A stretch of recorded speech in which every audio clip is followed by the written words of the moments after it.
My cell phone slipped right out of my hand and hit the floor with a thud. The screen still glowed, showing the picture. It was my daughter, Hope, in a wedding gown, smiling next to a man I barely knew. "Hope, did you get married?" "Yeah, Mama, yesterday." On the other end of the line, I could hear the sounds of the street, cars, footsteps, voices, everything but excitement. "Why didn't you tell me? Why wasn't I invited?" "It was just a small thing, Mama, only family." That word hammered in my head. Family. I picked up the phone, stared at that frozen smile on the screen, and understood. Maybe I had become an afterthought, a detail outside the frame. I deleted the picture, and in the silence that remained, a question formed that I still can't answer. What does a mother do when she stops being family? My name is Clara Mae Harrison, and for 67 years, I believed family was everything. I raised my daughter, Hope, alone after my husband Elijah passed away. I worked cleaning houses for 2 different families, the Rodwells and the Millers, to pay for her college. I saved every single dollar so she could have the wedding of her dreams. I always imagined I'd be right there beside her at the altar, holding her hand, watching her realize the biggest dream of any woman. But last Tuesday, as I was having my morning coffee and checking my phone, I saw a picture on Facebook that changed everything. There was Hope in a white dress, next to her husband, Devin Hayes. The only people with them were his parents, Franklin and Eleanor Hayes. My eyes scanned every detail of that image multiple times. Hope was radiant, smiling like I had never seen her smile before, and the caption read, "Our special day, family complete." Family complete without me. There was no invitation, no conversation, no explanation. I found out my daughter got married the same way any stranger finds news on the internet. My heart broke in a way I hadn't even felt when Elijah passed. Sitting there in my kitchen in Atlanta, with the mug shaking in my hand, I realized that to Hope, I might no longer exist as a mother, but merely as an inconvenient memory of the past. I called her 3 times that day. They all went straight to voicemail. I sent messages pretending I hadn't seen anything, asking if everything was okay, if she needed anything. The response only came late that afternoon. "I'm fine, Mama. We'll talk later." "We'll talk later." As if her own daughter's wedding was a minor issue that could be put off. That night, lying in bed staring at the ceiling, I realized I had spent my entire life being a mother to someone who no longer needed me. And in that silence of the early morning, a new Clara Mae began to wake up inside me. Over the next few days, memories came in like ocean waves. I remembered when Hope was 5 years old and got pneumonia. I worked all day cleaning the Rodwell family's home in Buckhead and sewed at night for the Miller family in Sandy Springs. For 15 days, I barely slept 3 hours a night, taking care of her, driving her to the doctor, buying those expensive medicines. When she finally recovered, she hugged me and said, "Mama, when I grow up, I'm going to get married, and you're going to be the prettiest maid of honor in the world." Those words had lived in my heart for more than 20 years. I also remembered her sweet 16 party. I had been saving for 2 years to throw her a memorable celebration. I sold some jewelry from my marriage. I worked extra shifts on the weekends. I deprived myself of basic things. We rented the Magnolia Room in the Midtown neighborhood. I bought the most beautiful dress I could find. I hired a great DJ. I prepared all the soul food myself. That day, Hope told me I was the best mother in the world, that she would remember everything I had done for her forever. The guests commented that the love was visible in every detail of the party. I thought about the everyday sacrifices. The mornings I got up at 5 to make her breakfast before school.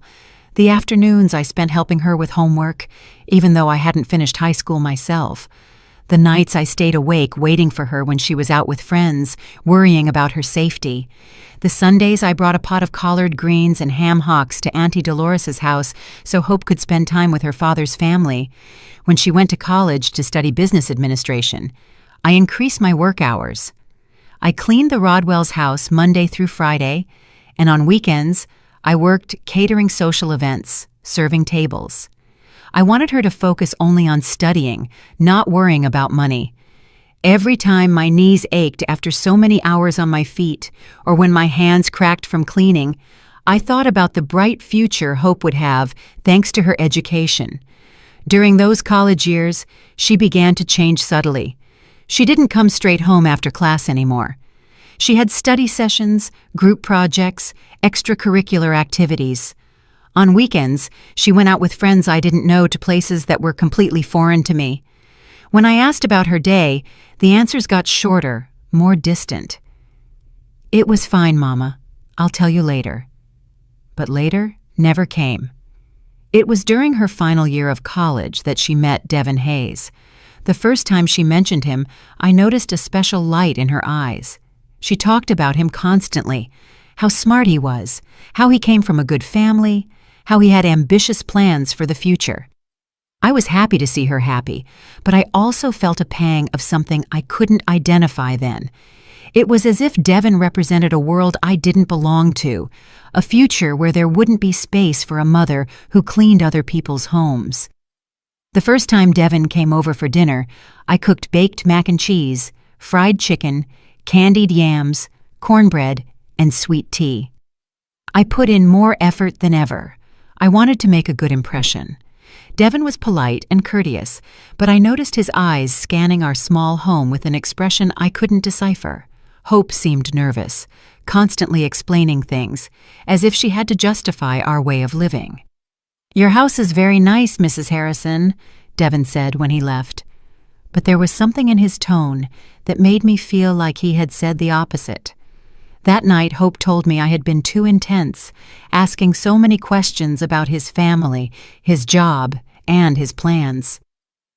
"Mama, not everyone is like us," sharing their whole life in the first conversation.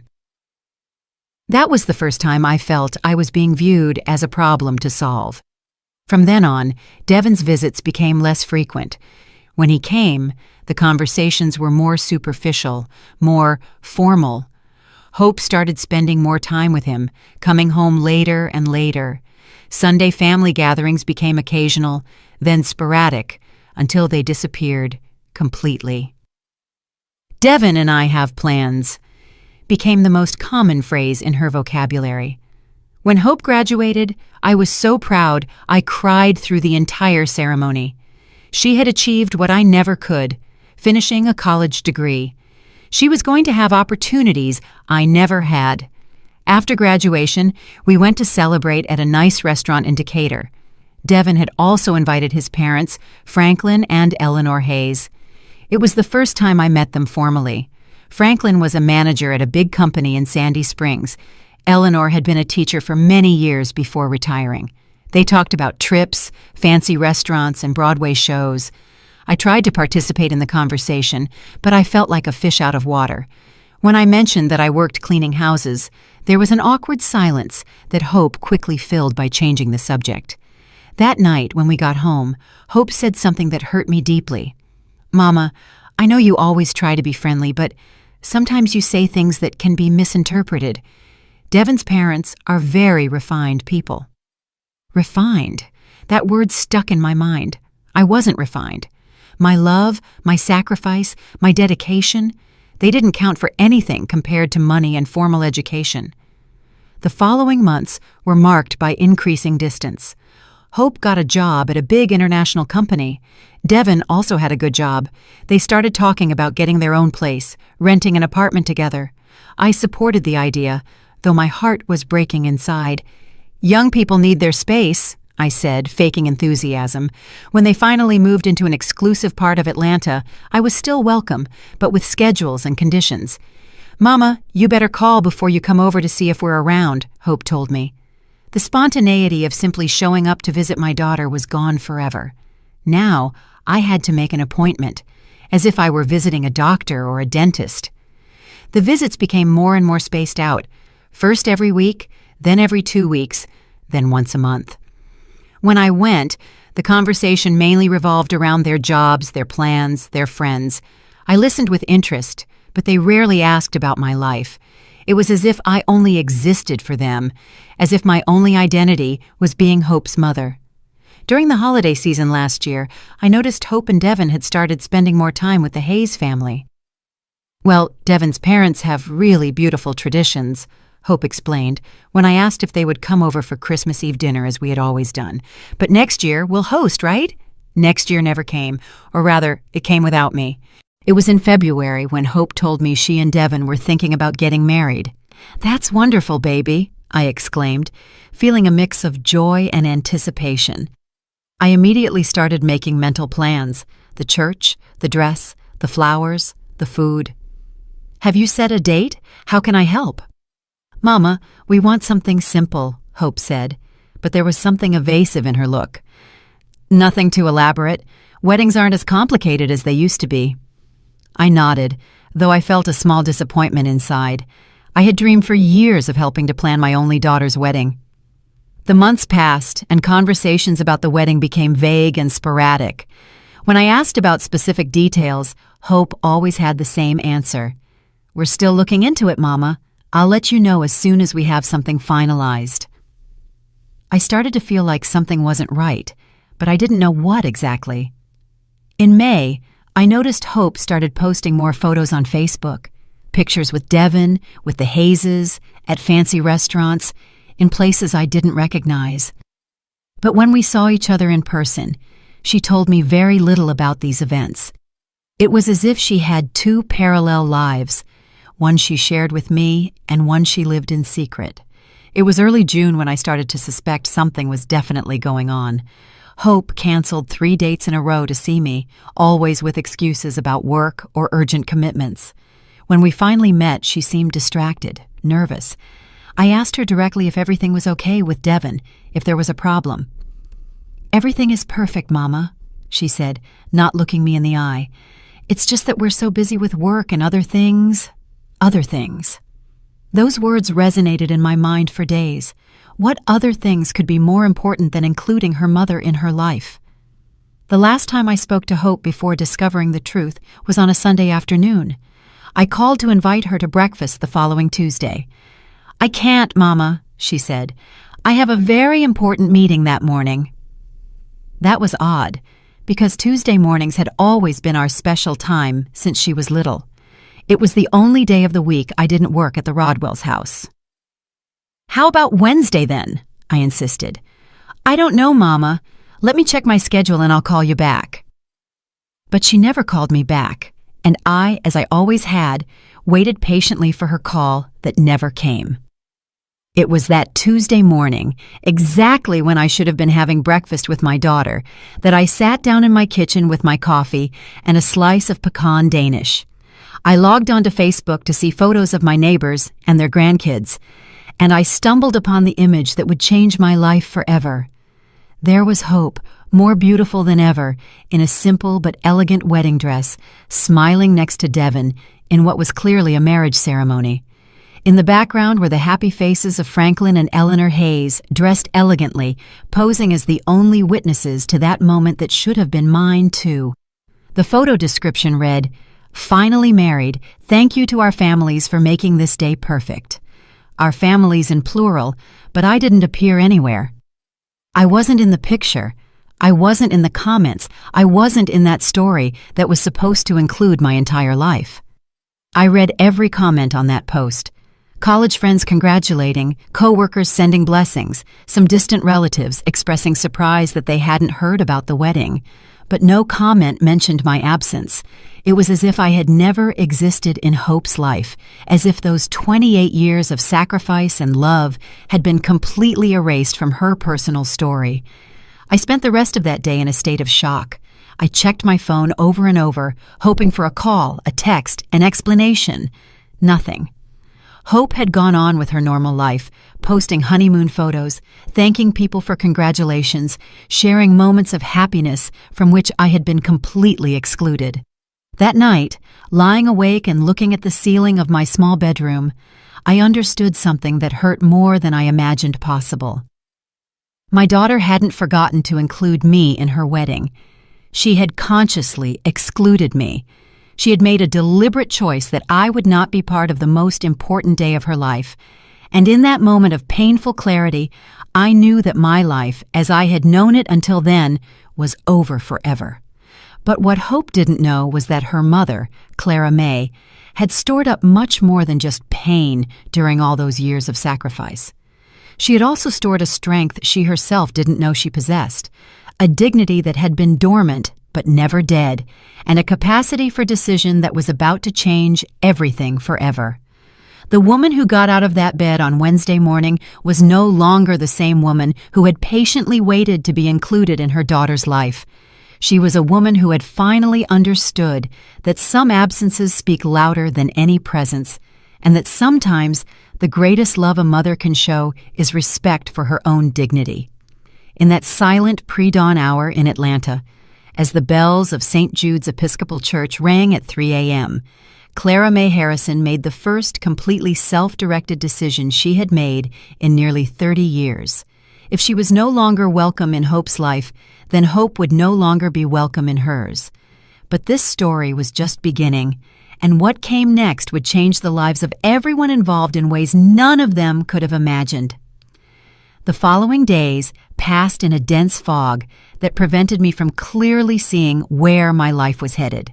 Hope didn't call to explain, didn't show up at the house, didn't show any sign of remorse. She continued posting honeymoon photos from Cabo San Lucas, Mexico, as if nothing had happened, as if I were just another follower on her social media. Every new photo was a confirmation that I truly was no longer a part of her life. I tried to keep busy with household chores, with Wednesday Mass at St. Jude's, with talks with Mrs. Eleanor Rodriguez, my lifelong neighbor. But no matter how much I tried to hide it, the pain was always there, causing a deep ache in my chest, like a constant presence that made it hard to breathe. It was while sorting through old papers in the wooden trunk that had belonged to my mother that the memories came rushing back in full force. I found birth certificates, immunization records that I'd kept so carefully, and school report cards where Hope always got straight A's. I remembered every sacrifice. The early mornings sewing dresses for ladies in the neighborhood to pay for Hope's English classes. The times I ate nothing but toast and jam so she could have meat on her plate. The birthday gifts I saved for all year to buy. I recalled the times she came home crying because her friends had designer clothes, and I would go to the sweet Auburn Curb Market the next day to buy exactly what she wanted, even if it meant delaying the rent that month. Through all those years, Hope always had an excuse for not fully including me in her life. First, it was her studies, then work, then her boyfriend Devin, who didn't get along with mothers-in-law. I always accepted, I always understood, I always adapted to her schedule, her whims, her decisions. But now, looking back, I realized that I had become smaller and smaller in her life, occupying increasingly minimal spaces, until I reached the point of not even knowing she was getting married. The Hope I raised, the one I loved unconditionally, the one I always put first, had become a stranger who only shared crumbs of attention with me when it suited her. That Thursday afternoon, as I organized family photos into a shoebox, I found one that made me cry harder than I had cried in years. It was from Hope's confirmation ceremony. She was 8 years old. She wore a beautiful white dress that I had asked a local seamstress to make. In the photo, Hope was hugging me tightly and smiling with a pure, genuine happiness. I was smiling too, but now I could see in my eyes from that time something I had lost, the certainty that I was loved unconditionally by my daughter. I remembered that day perfectly. I had saved for 6 months for that celebration. I rented the Magnolia Room Hall. I invited the whole family. I prepared barbecue, potato salad, sweet tea, and a huge red velvet cake I specially ordered. Hope felt like a princess, running from table to table, introducing me to everyone as my mama, the most beautiful in the world. That night, when everyone had left, she helped me pick up the dishes and said, "Mama, when I grow up and have my own parties, you're always going to be the most important person. Always." Tears ran down my cheeks as I held that photograph. What happened to that little girl who promised me I would always be the most important person? When did I become so insignificant that I didn't even deserve to be present at her wedding? I continued looking through the photos and found another one that hurt just as much. Hope at 15, the day of her Sweet 16 party. We had rented a hall in the Midtown neighborhood.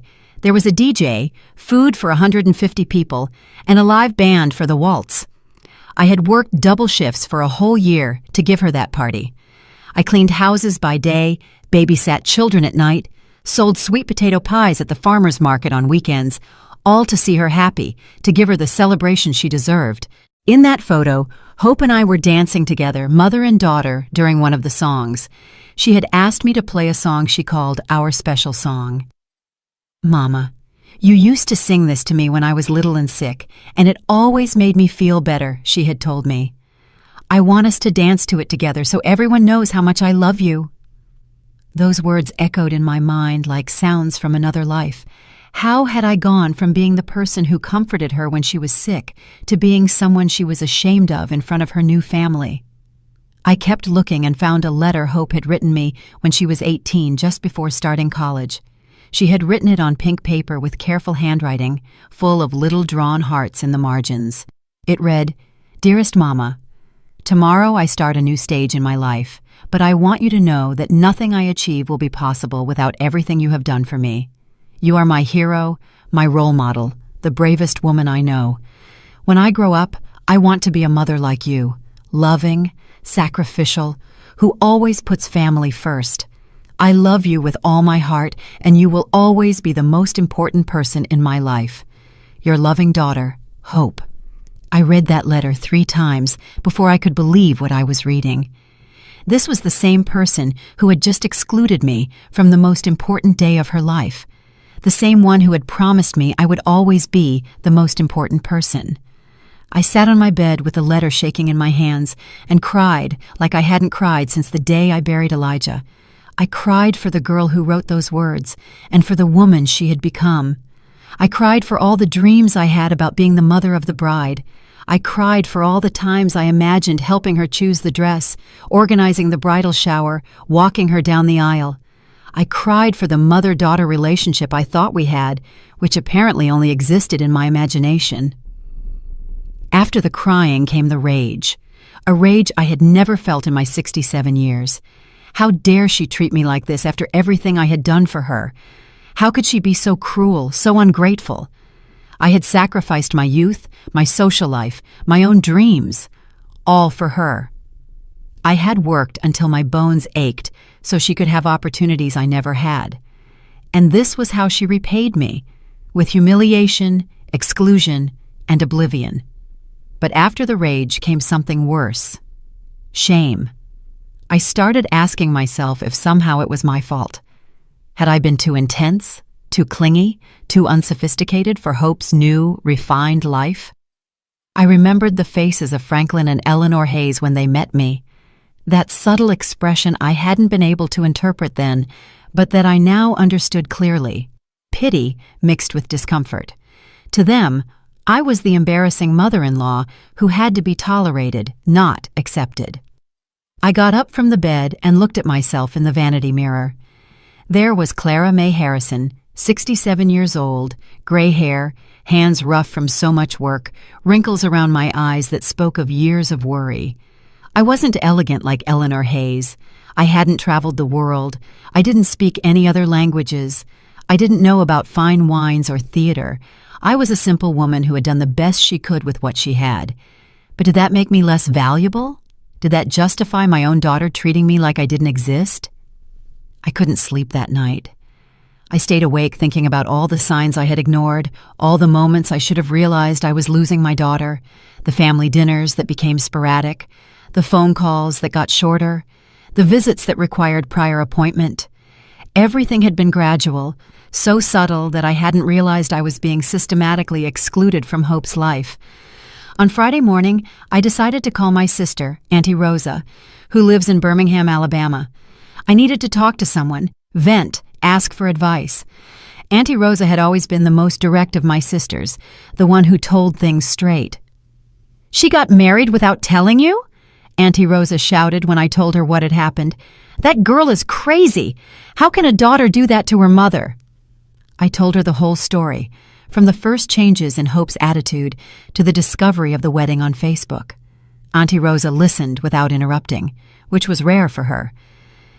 "Clara May," she finally said in a serious voice, "I always told you that you gave too much to that girl. You spoiled her since she was little, you put her on a pedestal, and now you see the consequences. Kids need boundaries. They need to understand that respect is earned and maintained." Her words hurt because I knew they contained some truth. I had always indulged Hope. I had always given in to her tantrums. I had always put her needs before mine, but I had done it out of love, because I wanted her to have everything I couldn't have. "So what am I supposed to do now?" I asked, sobbing. "Now you're going to do what you should have done years ago. You're going to live for yourself," Auntie Rosa replied firmly. "Hope has already made her decision about what place you occupy in her life. Now it's your turn to decide what place she occupies in yours." After hanging up with Auntie Rosa, I sat in the kitchen for hours, thinking about her words. She was right. Hope had clearly demonstrated what place I occupied in her new life. None. It was time for me to also make a decision about what place she would occupy in my new life. On Saturday morning, as I drank my coffee and ate my pecan Danish, my phone rang. It was a number I didn't recognize, but when I answered, I heard Hope's voice. "Mama, how are you?" she asked in a cheerful voice, as if nothing had happened. "Guess what? We're back from our honeymoon. Cabo was amazing. Devin and I want to stop by this afternoon to tell you everything." To tell me everything. After 2 weeks of silence, after excluding me from her wedding, now she wanted to tell me everything, as if I were a casual friend she was catching up with about her vacation. "What time are you planning to come?" I asked. "Around 5. We'll bring pictures and some gifts we bought you." Gifts. As if cheap souvenirs from Cabo San Lucas could compensate for the greatest humiliation of my life. "All right," I said. "I'll be here."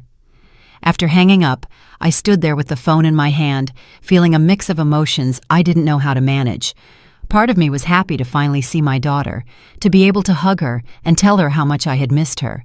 But another part of me, a part that grew with every passing hour, was furious at the coldness with which she had treated me, at the casual way she assumed everything would be fine after what she had done.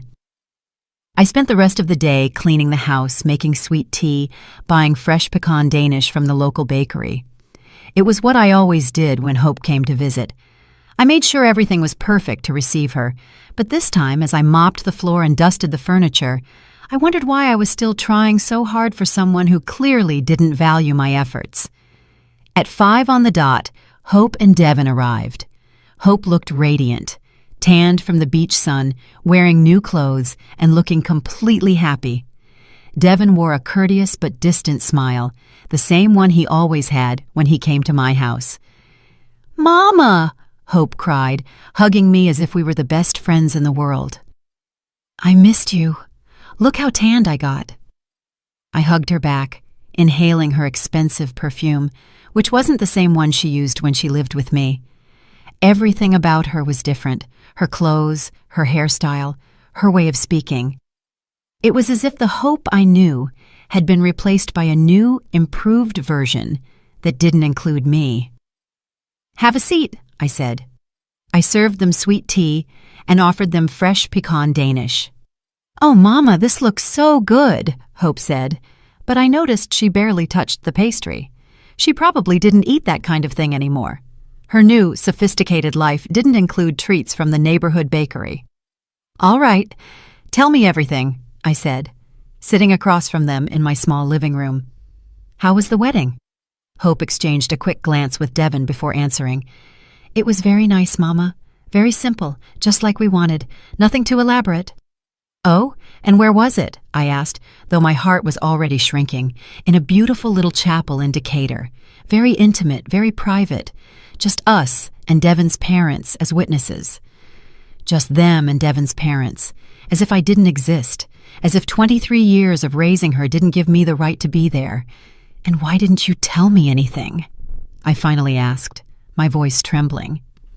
Hope sighed and put on the face she used to make when she was a child caught doing something wrong.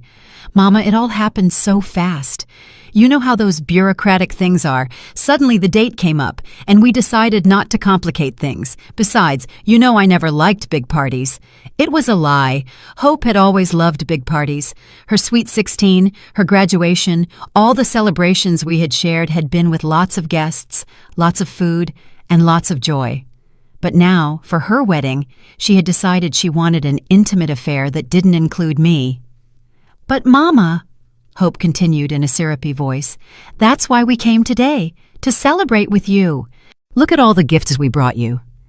She pulled out a bag full of typical souvenirs from Cabo, a ceramic ashtray, some seashells, a T-shirt that read "I love Cabo," some coconut candies, gifts they had probably bought at the airport, thinking, "Oh, we have to bring something back for Hope's mom." "Thank you, baby," I said, feeling like each gift was a slap in the face disguised as kindness. We spent 2 hours talking about the honeymoon, the places they visited, the fancy restaurants where they ate, the activities they did. It was like looking at vacation photos of strangers. I nodded, smiled, and asked appropriate questions, but inside I felt like something was breaking for good. When they left, after vague promises to see each other soon and an invitation to see the new apartment, I was left alone in my living room, surrounded by the cheap souvenirs, feeling the weight of the silence they had left behind. That night, as I stored the gifts in a drawer where I knew I would never see them again, I made a decision that would change everything. If Hope could live without including me in the important moments of her life, then I could also learn to live without including her in the important moments of mine. And in that silence of the early morning, with my heart still hurting, but with a new determination growing inside me, I started planning the first step of my new life. A life where I was the protagonist, not just the sacrificial mother waiting for crumbs of attention. The Clara May who had waited all her life for others to decide her place in the world died that night. The one who would wake up the next day would be a completely different woman. A woman who had finally understood that respect is taught by example, and that sometimes the greatest love a mother can show is love for her own dignity. Sunday dawned with a clear sky that completely contrasted with the storm I carried inside. I got up earlier than usual at 5 a.m., and for the first time in weeks, I didn't feel that heaviness in my chest that had accompanied me since I discovered the wedding. In its place was something different, a cold clarity I had never experienced before. It was as if, during the night, I had gone through a silent transformation, as if the Clara May who had waited all her life for others to define her place in the world had finally awakened from a very long sleep. I made my black coffee, stronger than usual. I needed my mind to be completely clear for what I was about to do. I sat down at the kitchen table where I had eaten breakfast for the last 15 years, where I had waited for so many calls from Hope that never came, where I had planned special meals for visits that were canceled at the last minute. But this morning, that table no longer represented waiting or disappointment. It represented the place where Clara May Harrison was going to make the most important decision of her life. I took out an old notebook where I used to write down Hope's doctor's appointments when she was little, important school dates, and her friends' birthdays. Now, I was going to use those yellowed pages to plan something completely different, my definitive exit from a life where I was no longer welcome. On the first page, I wrote, "Plan for Independence, Clara May Harrison, August 12, 2024. The date looked strange, written in my shaky handwriting, but the words felt more real than anything I had felt in years. The first thing I wrote was, "Assess resources." During all those years of sacrifice, I had managed to save a considerable amount. I wasn't rich, but I wasn't unprotected either. I had the savings of a lifetime of work, a small but owned house in an area that had become very valuable, and something Hope never knew, a secret bank account where I had deposited the extra money I earned sewing dresses for neighborhood ladies on weekends for years. I had opened that account when Hope turned 18, thinking it would be my wedding gift to her. Every dollar I deposited there, I did so imagining the moment I would give it to her. My daughter, this is so you can start your marriage without debt, so you can have your own home, so you don't go through the difficulties I did." For 10 years, I had nourished that account with the illusion of seeing the happy look on Hope's face when she found out about the surprise. But now, after being excluded from her wedding, that money would take a completely different path. The second point on my list was research housing options. I couldn't stay in this house where every corner reminded me of the years of waiting, where every phone call would make me think it might be Hope seeking reconciliation. I needed a new place, a space that was completely mine, where I could build a life that didn't depend on crumbs of attention from my daughter. I remembered that Mrs. Eleanor Rodriguez, my lifelong neighbor, had always told me about her sister Gloria, who had moved to a residential community for older adults in Decatur. "It's wonderful, Clara May," Mrs. Rodriguez had told me several times.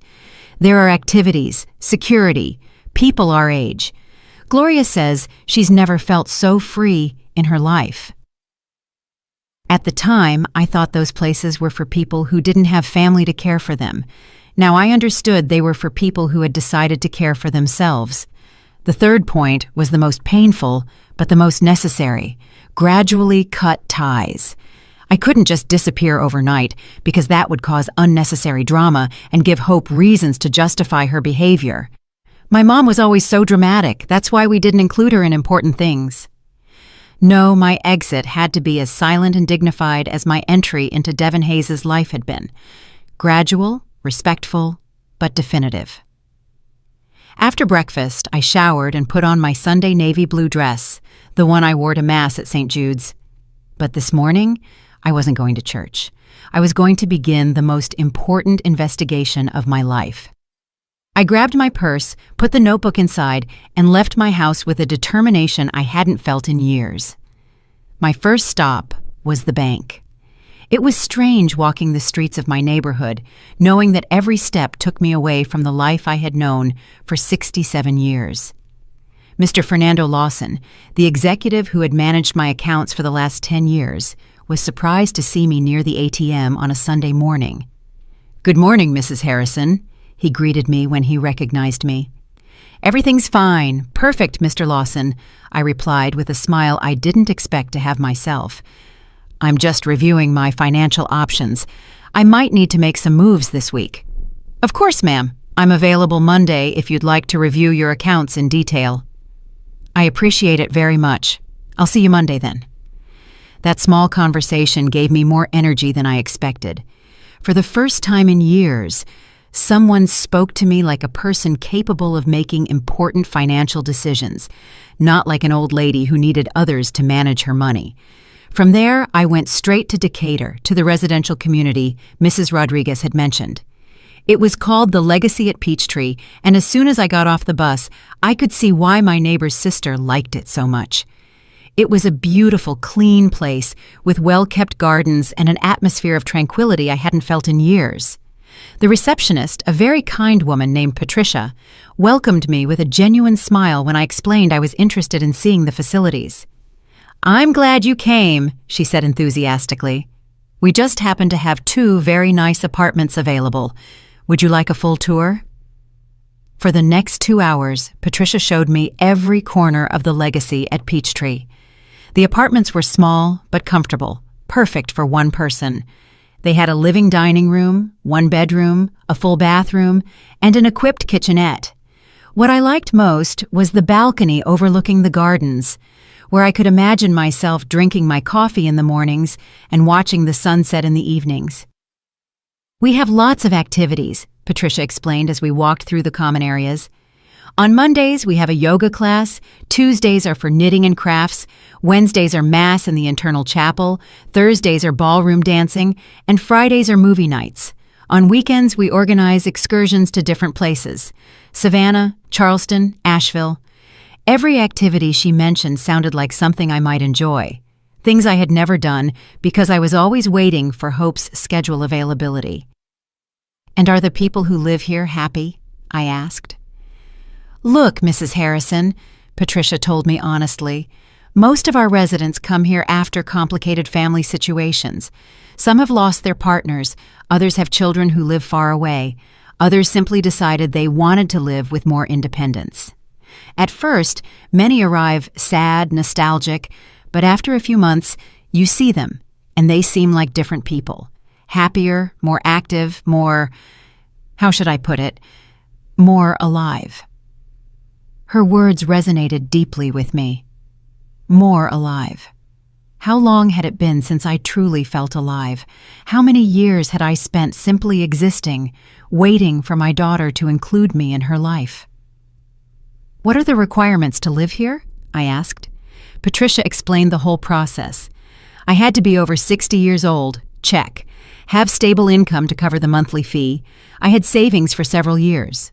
And pass a basic medical evaluation to ensure I could live independently. My health was excellent. The monthly cost included maintenance, security, activities, and basic utilities. It was a considerable amount, but perfectly manageable with my savings. "How long does the admission process take?" I asked. "If you bring all the documents this week, we could have everything ready in 2 weeks," Patricia replied. "Are you interested in any of the apartments you saw?" I looked again toward the balcony of the apartment I liked most, the one that faced the garden where I had seen several residents chatting animatedly under the shade of a big tree. In that moment, I made a decision that surprised even me with how quick and clear it was. "I'll take the one with the balcony facing the gardens," I said without hesitation. "Excellent decision," exclaimed Patricia. "That's one of the most requested. Here's the list of documents you need to bring and the contract for you to review carefully." I returned home that afternoon with a feeling I hadn't experienced in years, genuine hope. Not the hope that hope would change, not the hope that things would go back to how they were, but the hope of a new life that depended solely on my own decisions. That night, instead of watching TV as I did every Sunday, I dedicated myself to organizing my documents: birth certificate, proof of income, bank statements, identification. It was strange preparing paperwork to start a new life at 67, but every document I organized made me feel more certain of my decision. On Monday morning, I went to the bank exactly at 9 a.m. when they opened. Mr. Fernando Lawson greeted me with the same professional courtesy as always, but when I explained that I needed to make some major moves in my accounts for a personal investment, I noticed a respect in his eyes that I hadn't seen before. "Mrs. Harrison, I'm delighted to hear you're making proactive financial decisions," he said as he reviewed my bank statements. "I see you've been very disciplined with your savings all these years.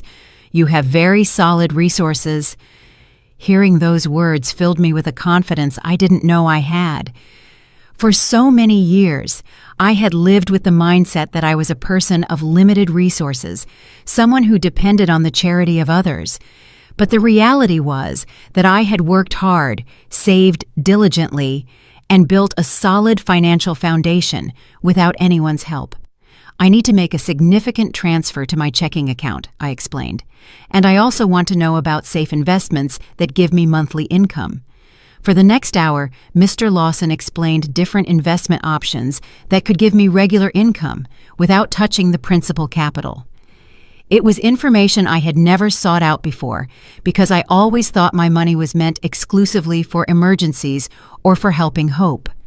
Now, I saw that I had options, that I could make my money work for me instead of just keeping it for others. From there, I went directly to the office of Mr. Michael Sanders, a lawyer Mrs. Rodriguez had recommended to me years ago when I had trouble with some house documents.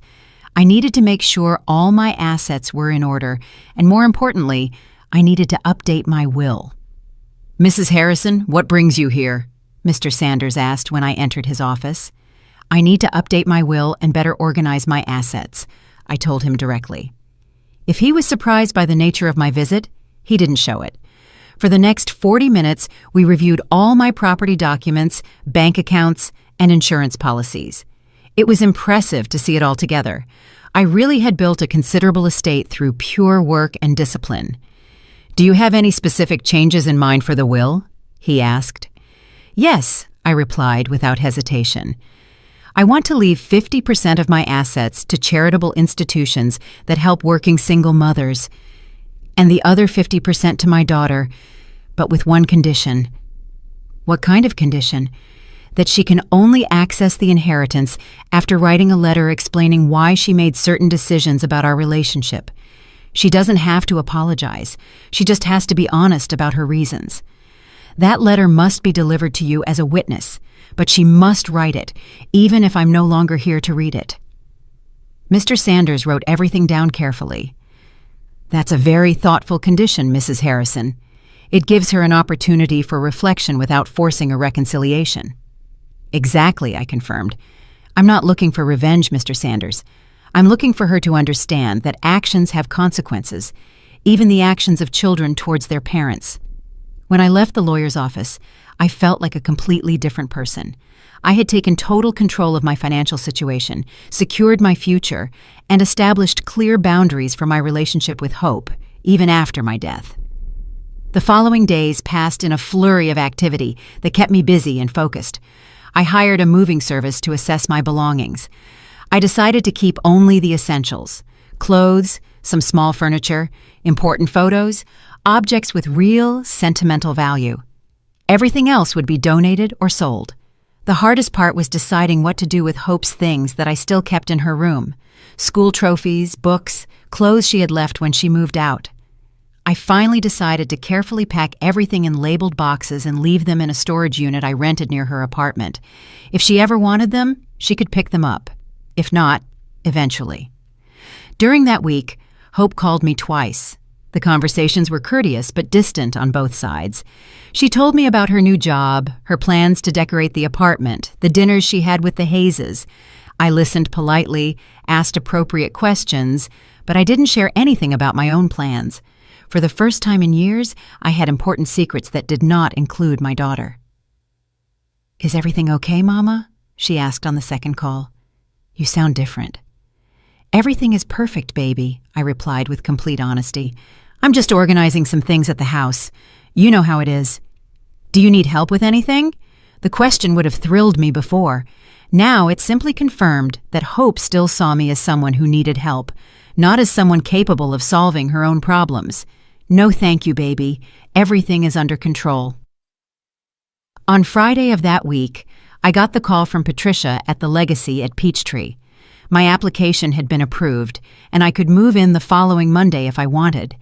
That night, alone in my house, surrounded by packed boxes and furniture covered with sheets, I didn't feel sadness or nostalgia. I felt something I hadn't experienced in decades: the excitement of starting something new. On Saturday morning, as I had my last coffee at the kitchen table where I had planned so many special meals for Hope, my phone rang. It was her. "Mama, Devin and I want to invite you to dinner tomorrow, Sunday. We're going to try out the new dining room at the apartment." It was the invitation I had waited for months. They finally wanted to include me in something, show me their new home, treat me like a part of their life. But it was too late. "Oh, baby, that's a shame," I replied in a serene voice. "I already have plans for tomorrow." "Plans? With who?" "With some new friends. We're going on a little day trip to Lake Lanier." It wasn't a lie. The residents of the Legacy at Peachtree had a trip scheduled for Sunday, and I had already signed up. "But Mama, we can change it to another day. It's important to us that you see our home." "Thank you, baby, but I'm already committed. Maybe another time, when I have more time." There was a long silence on the other end of the line. Hope was not used to me having plans that didn't involve waiting for her. "Well, okay, we'll organize something later." "Sure, baby. Have a wonderful dinner." When I hung up, I stayed seated in that familiar kitchen for the last time, smiling with deep satisfaction. For the first time in my life, Hope had had to adjust to my schedule instead of me adjusting to hers. It was a small change, but it symbolized a much bigger transformation. Clara May Harrison had stopped being a woman waiting to be included and had become a woman who had her own life, her own plans, her own happiness. On Sunday night, after returning from a beautiful day trip to Lake Lanier, where I had met 3 lovely women who would become my new neighbors, I packed my last personal belongings. The move would be early Monday, and by noon, I would be settled in my new home. That last night in the house where I had raised Hope, I didn't cry or feel nostalgic. Instead, I felt a deep gratitude towards the woman I had been and a genuine excitement for the woman I was becoming. I had made the bravest decision of my life, choosing my own happiness over waiting for the approval of others. Early Monday, as the movers loaded my few belongings, I looked one last time at every room in the house. In Hope's bedroom, now completely empty, I whispered a silent farewell. Thank you for teaching me that true love sometimes means knowing when to walk away. The Clara May who walked out of that house that Monday morning was a completely new woman. A woman who had learned that dignity is not negotiable, that respect is taught by example, and that it is never too late to start over when you make the right decision. As the moving truck drove away toward Decatur, toward my new life at the Legacy at Peachtree, I sat in the passenger seat, smiling toward the future. For the first time in 67 years, I didn't know exactly what awaited me, and that uncertainty felt like the most beautiful freedom in the world. My first week at the Legacy at Peachtree passed like a beautiful dream I didn't want to wake up from. Every morning I woke up in my new, cozy apartment, made my coffee in the kitchenette that was entirely mine, and went out onto the balcony to look at the gardens where I had already identified my new neighbors. There was Mrs. Mercedes, 72, who had been an elementary school teacher for 40 years. Mrs. Eleanor, 69, who had worked in a government office and had fascinating stories of her youth. And Mr. Alexander, 75, a widower like me who had been a carpenter and now made small furniture to give as gifts to his new friends. It was strange to feel part of a group where I was valued for who I was, not for what I could do for others. At community meals, my new friends asked me about my life, my opinions, my plans. No one saw me as somebody's mother or the awkward mother-in-law. I was simply Clara May, a woman with her own stories, her own dreams, her own personality. On Wednesday of my first week, I participated in the knitting class led by Mrs. Eleanor Rodriguez, an elegant 74-year-old woman who had been a dressmaker in her youth. While embroidering flowers on a napkin, I realized I hadn't done anything purely for pleasure in years, without thinking about whether Hope would like it or if it would be useful for the house. "You know what, Clara May?" Mrs. Rodriguez said as she checked my work. "You have a great hand for this. You should come to every class." It was a simple compliment, but it touched my heart. How long had it been since I received recognition for something I had done well? In my previous life, my achievements were always measured by how much they helped Hope. Now, for the first time, someone valued my work for its own sake. Thursday was my first ballroom dancing class. Mr. Alexander Davis, a very distinguished 76-year-old man who had been a physical education teacher, led the classes with contagious patience and joy. At first I was embarrassed because I hadn't danced in decades, but Mr. Davis reassured me. "No one judges here, Clara May," he said with a kind smile. "We come here to have fun and remember that it's never too late to learn new things." During that class, I danced the cha-cha, the waltz, and even a little salsa. I laughed harder than I had laughed in years. My classmates applauded when I managed a difficult step, helped me when I got confused, and made me feel like I was part of a real family, a family that had chosen me and that I had chosen too. That night, as I ate dinner alone in my apartment but without feeling lonely, my phone rang. It was Hope. "Mama, where are you?" she asked, her voice frantic. "I went to the house and it's completely empty. The neighbors said you moved out. What is going on?" Her voice had a mix of confusion and panic that I hadn't heard since she was little and got lost at the market. For a moment, my maternal instinct wanted to reassure her immediately, explain everything, assure her that I was fine. But the new Clara May, who had emerged in these last few weeks, kept her composure. "I'm doing very well, baby," I replied in a serene voice. "I moved to a place more suitable for my age." "More suitable? What does that mean? Why didn't you tell me anything?" "Because they were personal decisions that didn't require your approval," I said firmly, but without aggression. There was a long silence on the other end of the line.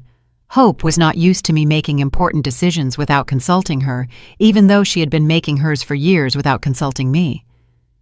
"Where are you living now?" "In a place where I'm happy, baby. That's what matters." "Mama, you're scaring me. This isn't normal for you.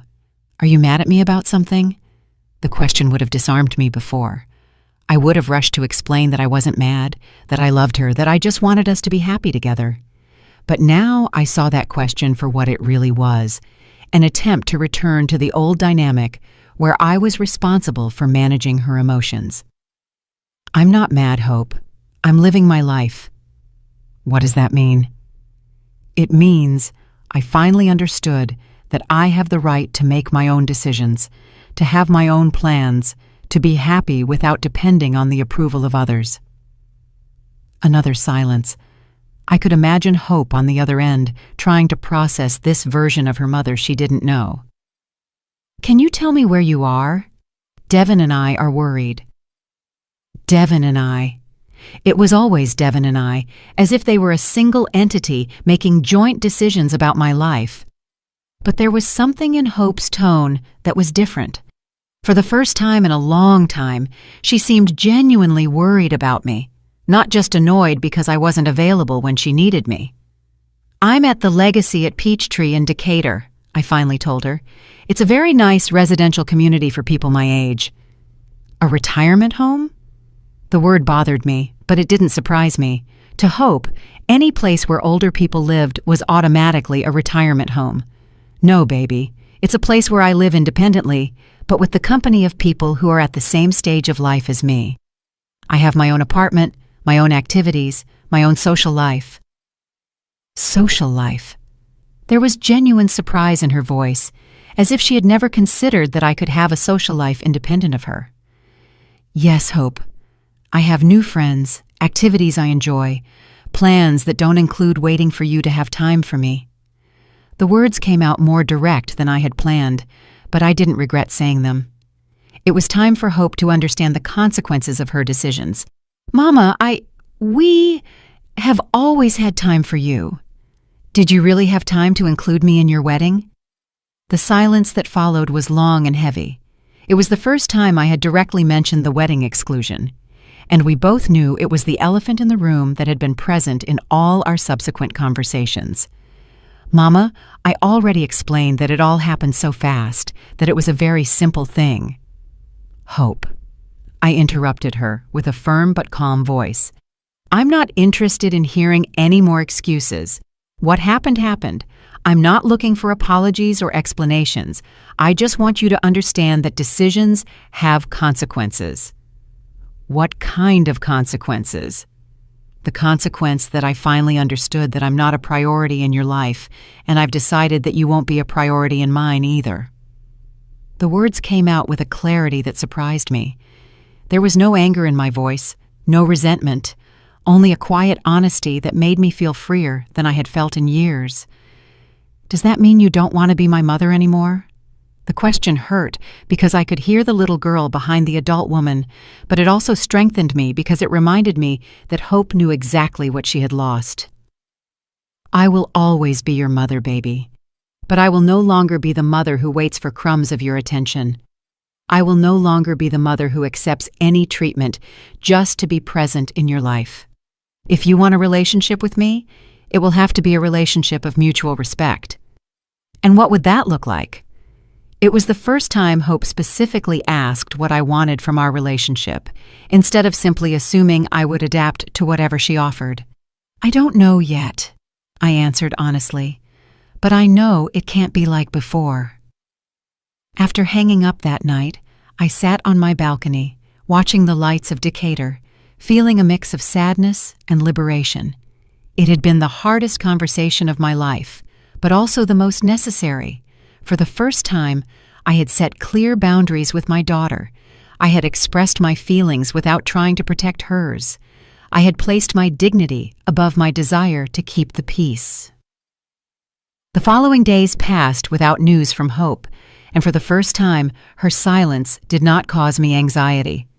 I was too busy discovering my new life to worry about interpreting her lack of communication. On Friday, I participated in the weekly excursion to downtown Atlanta, where we visited the Georgia State Capitol and ate at a traditional soul food restaurant near Centennial Olympic Park. On Saturday, I went to the yoga class for the first time in my life and discovered that my body was more flexible than I thought. On Sunday, after Mass at the chapel at the Legacy at Peachtree, I was returning to my apartment when Patricia, the receptionist, stopped me.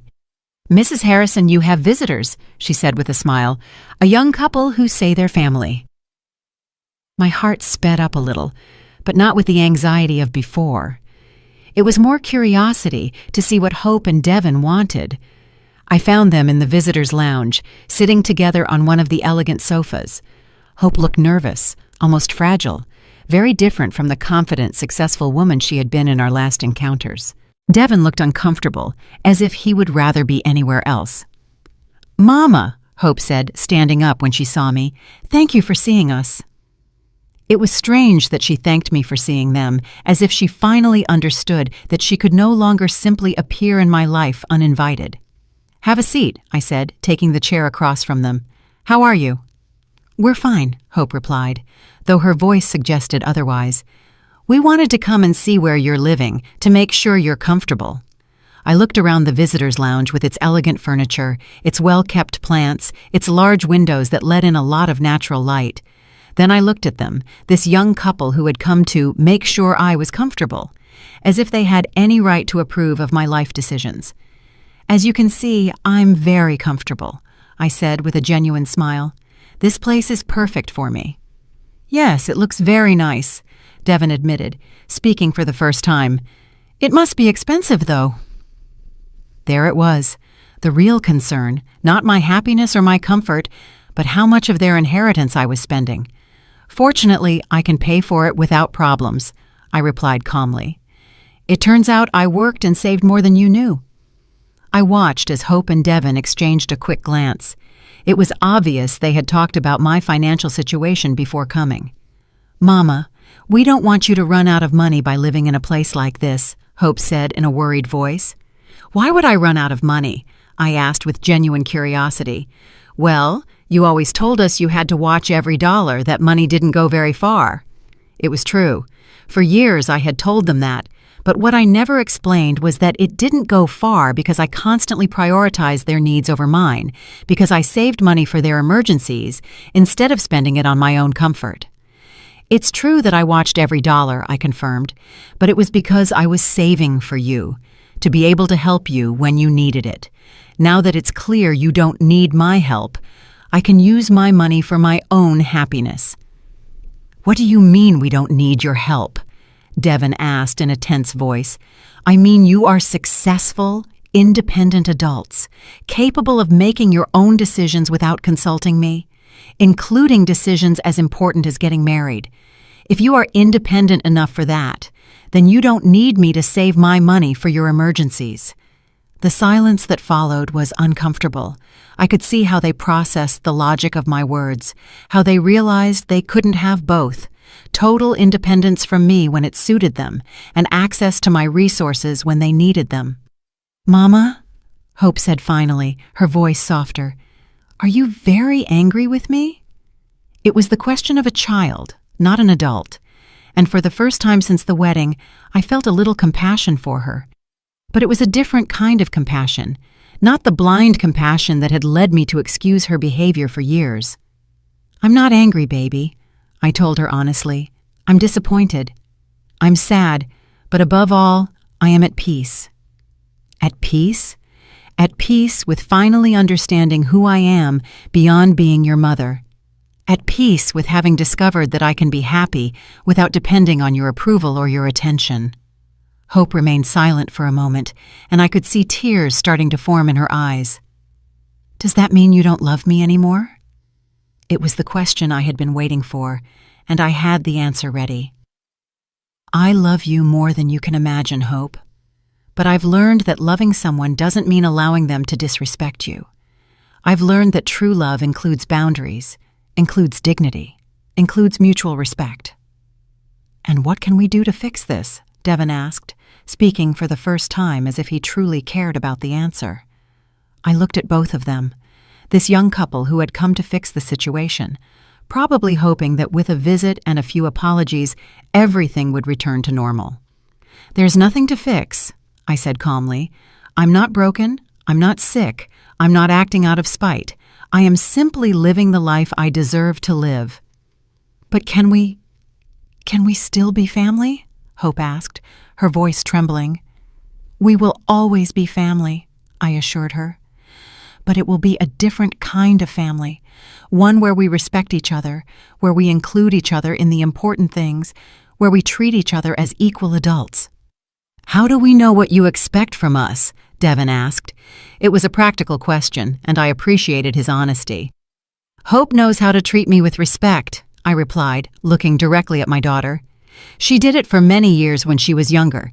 She just needs to remember how to do it." Hope nodded slowly, as if finally understanding that there was no quick fix, that she would have to do real work to rebuild our relationship. "Can we call you sometimes?" she asked in a small voice. "Of course," I said, "but I won't be available every time you call. I have my own life now, my own activities, my own commitments." It was strange saying those words. For 67 years, I had never had commitments I couldn't cancel for Hope. Now I had knitting classes, excursions, dinners with friends, a social life that was important to me. When they left that afternoon, after vague promises to maintain better communication and do things differently, I stayed seated in the visitors' lounge for a while longer, processing what had happened. There had been no dramatic reconciliation, no tears of remorse, no promises of immediate change. But there had been something more valuable: recognition. For the first time, Hope had recognized that she had treated me poorly, that she had made decisions that hurt me, and that she would have to make a real effort if she wanted a relationship with me. That night, during the community dinner in the dining hall at the Legacy at Peachtree, my new friends asked me about my visitors. "Everything okay with the family?" Mrs. Mercedes asked with genuine concern. "Everything is exactly as it should be," I replied with a smile. "For the first time in years, everything is exactly as it should be." And it was true. I didn't know if Hope and I would ever have a close relationship again. I didn't know if she would truly change or if she would simply learn how to manage me better. But I knew that I had changed forever, and that no matter what happened to our relationship, I would be fine. The Clara May who had waited for years for her daughter to include her in her life had died forever. In her place, a woman had been born who knew her worth, who had her own dreams, who was capable of being happy with or without the approval of others. And that transformation, painful as it had been, was worth more than any reconciliation that required me to return to being the small, subservient woman I had been before. For the first time in my life, I was free, and that freedom felt like the most beautiful gift I had given myself. Today, 6 months later, I wake up every morning in my small but cozy apartment. I look out the window and see a different world. It's not a world without pain, but it's a world where I choose who is part of my story. I tend to my plants on the patio. I read the books I always wanted to read. I frequent the new chapel where no one knows me as Hope's mother. I am simply Clara May Harrison, a 67-year-old woman who is learning to live for herself after decades of living exclusively for others. Sometimes I get calls from unknown numbers that I know are Hope trying to reach me through other people's phones. I hear her voice on the answering machine, always crying, always apologizing, always promising she will change. But some exclusions cause pain too deep to be healed just with words. Some rejections are too final to be forgiven with simple remorse. Hope had the opportunity to include me in the most important moment of her life, and she chose to leave me out. Now I choose to leave her out of my new life. During these months, I've learned that the loneliness I feared doesn't exist when you live in peace with yourself. My days are filled with activities that nourish my soul: knitting classes with Mrs. Rodriguez, Thursday dances with Mr. Davis, weekend excursions where I discover parts of Georgia and the South that I had never visited. At community dinners, my friends listen to me attentively when I tell stories of my youth, when I share recipes I learned from my mother, when I give my opinion on the daytime soaps we watch together in the afternoons. Yesterday at the grocery store, a lady recognized me and told me that Hope was offering a reward for anyone who knew my whereabouts. I smiled politely and replied that sometimes people find each other when they are ready to find each other. I don't feel rage. I don't feel vengeance. I don't feel hatred. I feel only the peace of someone who made the right decision at the right time. Hope learned in the most painful way possible that mothers also have feelings, that love has boundaries, and that some doors once closed never open again. Last week I received a very formal letter delivered by a lawyer. It was from Hope, typed, with no tears to smudge the ink, no shaky handwriting of emotion. In that letter, my daughter explained with a coldness that surprised me her reasons for excluding me from the wedding. She said it had been a practical decision, that the Hayes had insisted on a small ceremony, that they hadn't wanted to hurt my feelings, but hadn't wanted to create conflicts with her new in-laws either. I read that letter 3 times before fully understanding what I was reading. Hope had reduced the most painful moment of my life to a practical decision. She had turned my exclusion into a matter of family diplomacy. There was no recognition of the harm she had caused me. There was no understanding of the sacrifice it had been for me to raise her alone. There was no gratitude for the years of unconditional love I had given her. That letter confirmed something I already knew in my heart. The Hope I had raised, the girl who promised me I would always be the most important person in her life, had disappeared forever. In her place was a woman who viewed our relationship as a social obligation that could be managed with efficiency, not as a sacred bond that deserved care and respect. I put the letter away in a wooden box, along with some old photographs that had resisted time, not out of spite, but because some words only need to be read, not answered. A mother's love doesn't end, it just changes form. My love for Hope transformed into something different. Respect for my own dignity, care for my own happiness, protection for my own peace. This morning, as I water the plants on my patio and watch the sunrise over Decatur, I think of all the women who, like me, have spent their lives waiting to be valued by others. I think of the mothers who sacrifice their dreams for children who later see them as awkward burdens. I think of the grandmothers who babysit for children who then tell them they're interfering too much. I think of all of us who learned that our worth depended on how much we could give to others, never on how much we deserved to receive. To all those women, I would tell them what I now know. It's never too late to choose your own happiness. It's never too late to set boundaries. It's never too late to decide that you deserve respect, that you deserve consideration, that you deserve to be treated as the valuable person you have always been. The freedom I feel now was not born of punishing Hope, but of freeing myself. It was not born of revenge, but of self-respect. It was not born of hatred, but of the self-love that had been dormant for too many years. Last night, after community dinner, Mrs. Mercedes asked me if I ever regretted making this decision. "Don't you miss your daughter?" she asked, with the kindness of someone genuinely concerned about my well-being. "I miss the daughter I thought I had," I replied honestly, "but I don't miss the relationship we actually had, because that relationship was slowly killing me." It is the purest truth I have ever spoken. For years, I lived a fantasy where I believed Hope loved me the same way I loved her. The reality is that to Hope, I was a convenience when she needed me, and a nuisance when she didn't. Accepting that reality was painful, but it was also liberating. Today, I write these words from my patio with the sound of the community garden fountain in the background, with the scent of the bougainvillea I planted last week, with the certainty that I chose the right path. I don't know what the future holds, but I know it will be a future where my happiness will not depend on the decisions of others. Sometimes the greatest acknowledgement is the silence one chooses to maintain. And in that silence, Clara May Harrison finally found her voice, her strength, and her peace. Did you like the story, and which city are you listening from? Let's meet in the comments. If you liked the story, you can support me by sending a super thanks so I can keep bringing more stories like this. Thank you so much for your sweet support. I'm looking forward to your comments on the story. On the screen, you can see 2 new life stories that I highly recommend. There's so much more on my channel. Don't forget to subscribe. See you in the next life story. With love and respect.